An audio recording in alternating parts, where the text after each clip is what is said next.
One of our clients went from never having written music to having their music on Spotify in less than 2 months.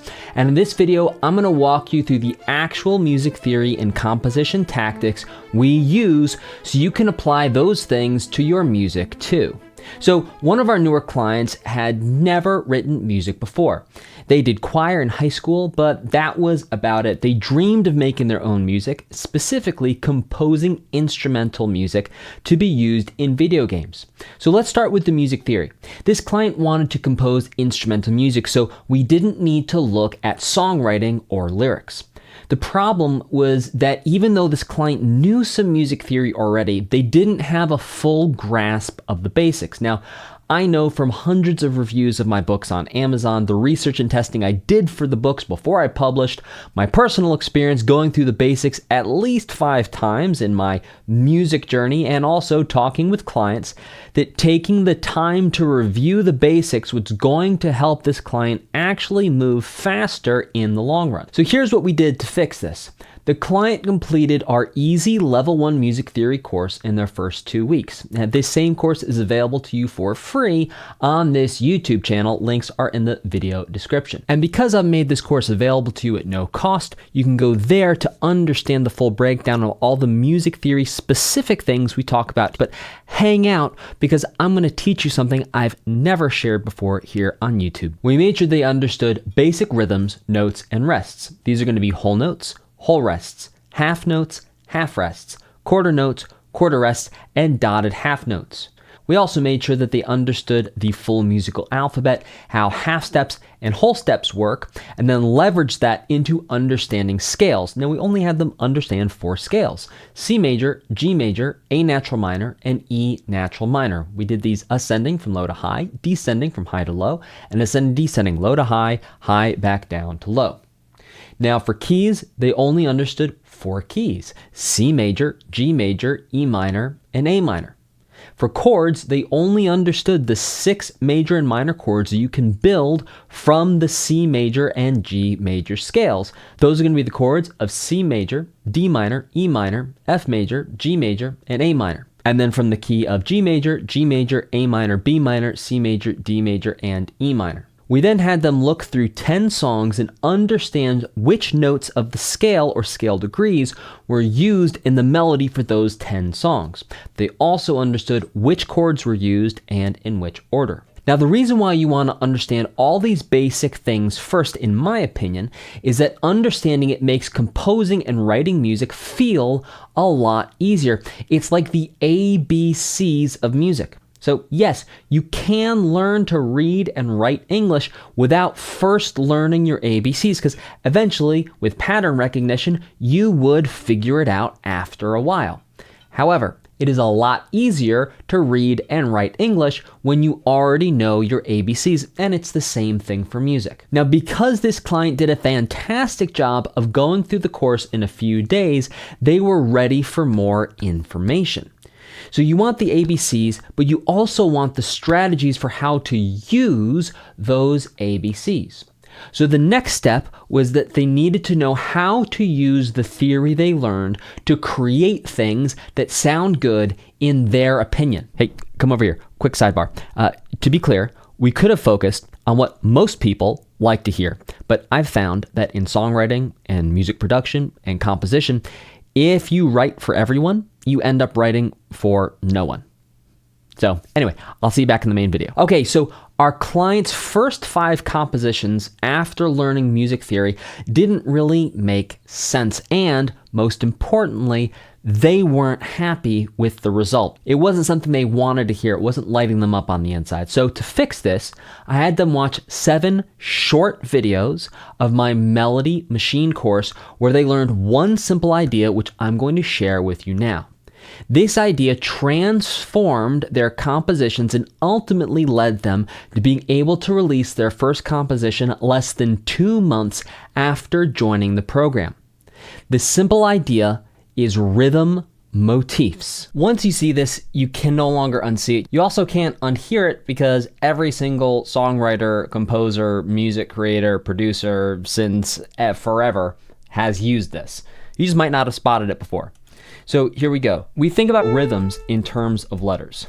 So if we have in measure 1 4 quarter notes, we're going to call this A, letter A. Why A? Just because it's the first letter in the alphabet. All right, and I'm going to color that red. So we have A is red. Now let's say in measure 2, we have a different rhythm.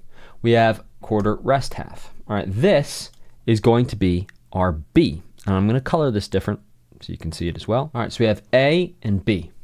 Now, just with an A and a B idea, you can start to create some really cool patterns and cool ideas. For example, you can do an AB, AB. And that's the rhythm for your melody. Then all you got to do is pick the notes. You already have what is going to be, progressively as you make this a little bit more complex, a more interesting rhythm. Right now, this isn't a very interesting rhythm. In fact, let's listen to it. It's going to be pretty boring.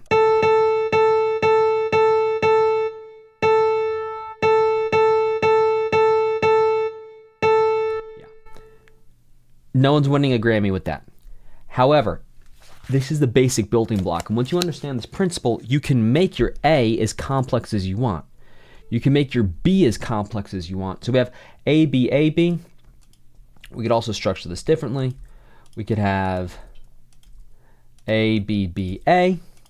Right? So we have A, B, B, A. We could have A, A, A, B. And you'll notice what I'm doing here too is I'm creating these ideas. I'm keeping like this little bank of ideas down here that I'm just pasting in. And the tool I'm using here is called Noteflight, but you could use MuseScore, Noteflight. Likely if you have a digital audio workstation, there's going to be a notation feature in your digital audio workstation you can use for the same idea. Now we can take this pattern to the next level by introducing a C idea as well. Let's create a C idea and we're going to color C as orange. I'm using very, very simple rhythms here. You can make the A, the B, and the C rhythm as complex as you want. Follow along these same steps, and you're going to start to create some really cool and interesting things. Two most common melody patterns that you can find in a lot of different genres and music are going to be the A, B, B, C, and the A, B, A, C. I'll show you what that looks like. So an A, B, B, C, list A, B, B, C. There you go. We just created the rhythm for a melody. Now, let's do an A, B, A, C. So we have A, B, A, C. Once you start thinking about one letter per measure, that is what's going to take your composing and your idea of how to create melody to the next level, because you're going to have patterns at the level of your rhythm. And then whatever you decide to do with the notes isn't really going to matter quite so much. As long as you have a compelling rhythm, the notes for the most part take care of themselves, in my experience. So if we do this,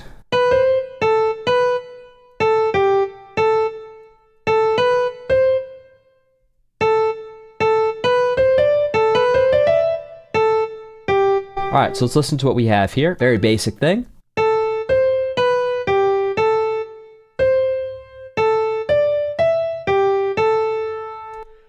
Now, super basic, but it makes sense to your ear. Why does it make sense to your ear? Because we followed this A, B, A, C framework.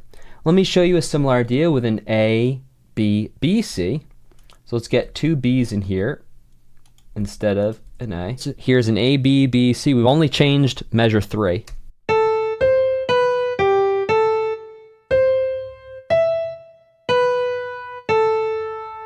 Again, a very simple melody, but it should kind of make sense to your ear. And the reason why it makes sense to your ear is because we didn't think about notes first. We got the rhythms, and we got our framework of rhythms, either an A, B, B, C, or an A, B, A, C, or an A, A, B, or an A, A, B, B, or an A, B, A, B. Doesn't matter. You can play around with them. And this is what will take your rhythm writing, in my experience, and the experience of the people who I've helped, to the next level. Don't think about the notes at first, just think about the rhythms. And then you can progressively, as you start to hear ideas, actually map the ideas you hear into this framework. So say, oh, you hear this little melody, you write the melody down, you look at the melody, you'll be able to say, oh, there's an A-B framework here. let's take the A again and put it here, and then let's take the B and change it and make it a C. And all of a sudden you start creating melodies that really gel and make sense and take your writing to the next level. After completing this very short course on rhythm motifs, their composing ability exploded because they were now able to think about their melodies in terms of rhythm patterns. It just became a question of picking the notes that sounded good within that rhythm. Now, for a lot of people, just basic music theory and understanding rhythm motifs is all it takes to start creating music that they can be proud of. Now, obviously, this isn't going to be the most complex way of making music. It's not going to be AAA game soundtrack with a full orchestra.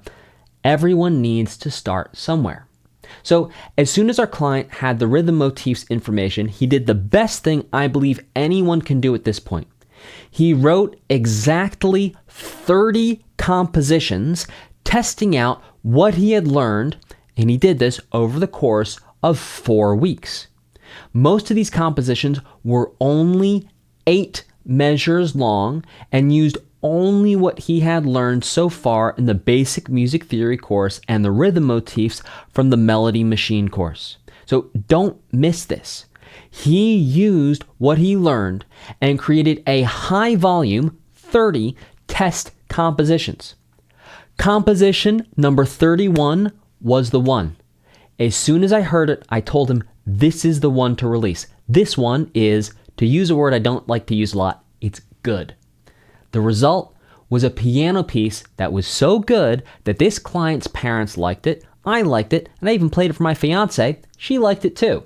So we took that composition through the release process, and a few days later, it was live on Spotify, Apple Music, YouTube Music, Pandora, Tidal, and almost every other streaming platform. Now you can check out this client's video testimonial here and listen to the piece of music he wrote at the end of that video. So you can check that out right there.